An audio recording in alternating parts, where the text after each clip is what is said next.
لو سمحت. ايوه تحت امرك يا فندم. عايزه دستة ونص جاتوه وعايزه تورتايه. تحت امرك. تحبي تكتبي على التورتيه حاجه؟ طبعا. كل سنه وانتي طيبه يا احلى دودو في الدنيا. ميرسي، احلى ام في العالم كله.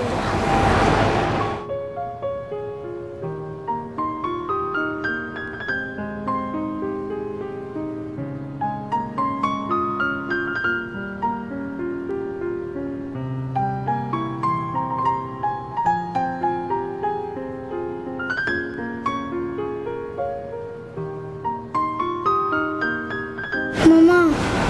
يا حبيبتي. انا عايزه دي.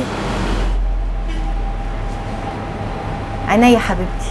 لو سمحت. تحت امرك يا فندم. عايزه كيلو بسبوسه. عينيا الاثنين يا فندم. ماما لا، انا عاوزه منها دلوقتي. حاضر حبيبتي لما نروح. ماليش دعوه، انا عاوزه منها دلوقتي. حبيبتي لما نروح. ما كل ده ليكي عشان نحتفل بعيد ميلادك. انا عاوزه منها دلوقتي، ماليش دعوه. خلاص لما نروح. اسمعي الكلام. انت بتنح ليه؟ ما تشوف شغلك. ست منفذه اللي في دماغها ومش عايزه تدي حتى للبيت حته بسبوسه صغيره. ما تخليك في حالك، خليك في حالك. عايز تعرف ليه انا بمشي كلامي؟ عشان البنت اللي عندها 10 سنين دي عندها السكر، ولو اخدت حته بسبوسه قبل ما تاخد حقنه الانسولين يبقى انا كده بضرها وقلبي مش عليها. حبيبتي يا ماما.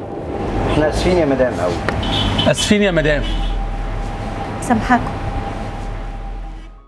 فلا نحاكم أيضا بعضنا بعضا، بل بالحري أحكم بهذا: أن لا يوضع للأخ مصدمة أو معثرة.